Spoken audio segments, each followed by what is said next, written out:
Njegovi starši so vsako leto ob prazniku Pashe hodili v Jeruzalem.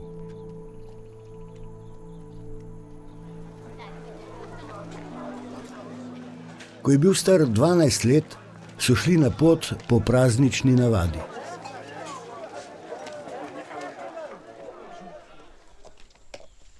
In ko so se po končanih prazničnih dneh vračali, je deček Jezus ostal v Jeruzalemu, ne da bi njegovi starši to opazili.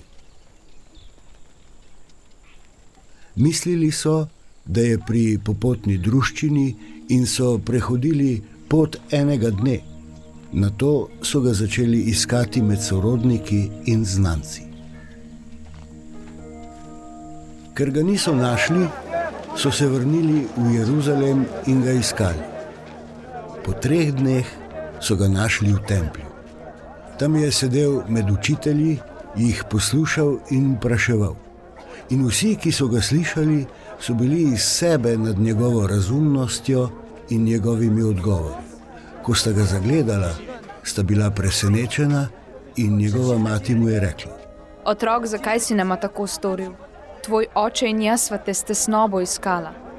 Dejal jima je: Kako da ste me iskala?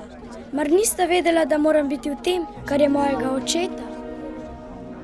Vendar nista razumela besed, ki jima jih je rekel.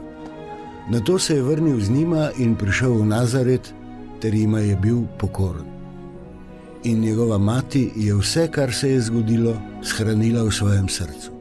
Jezus pa je napredoval v modrosti, rasti in milosti pri Bogu in pri ljudeh.